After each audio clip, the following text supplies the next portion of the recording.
या आंदोलनाच्या माध्यमातून तुम्ही सरकारवर दबावही आणू पाहतात की हा दबाव नाही, आम्ही दबाव आणू इच्छित नाही, आम्ही हे स्वीकारतच नाही आहोत। त्याच्यामुळे एखादी गोष्ट ते जर का लादणार असतील तर आम्ही आमच्या वतीने हा विषय संपवलेला आहे। आम्ही जीआरची होळी केलेली आहे, त्याच्यामुळे आता तो जीआर आहे असं मानण्याचं कारण नाही। कारण एखादी गोष्ट जसं मी वारंवार सांगितलं की हिंदीला विरोध नसला तरी हिंदीची सक्ती आम्ही लादू देणार नाही।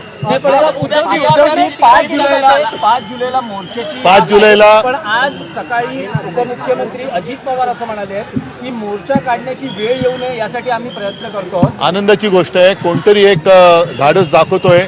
सगळेच जण गुलाम झालेले नाहीयेत, त्याच्याबद्दल कौतुक आहे।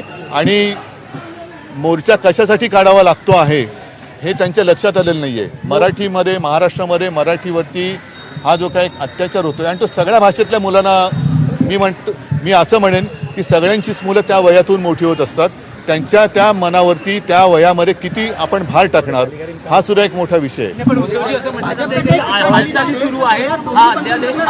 मला असं वाटतं एक समिती स्थापन केली जाईल तज्ज्ञांची आणि त्यानंतर मग काही अंतिम निर्णयावर सरकार येऊ शकतं। मग त्यावेळेला आम्ही अभ्यासगट केला होता, तो त्याच्यासाठी होता, पण त्या अभ्यासगटाचं पुढे काय झालं हा याचं कोणी काय सांगत नाहीये।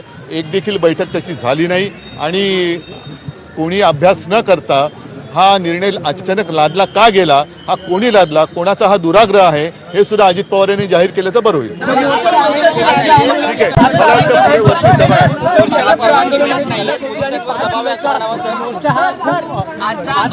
पुढे होती आणि 5 जुलैचा मोर्चा हा भव्य मोर्चा असेल, त्या दृष्टीनं नियोजन नुसता भव्य नाही, महाभव्य मोर्चा असेल।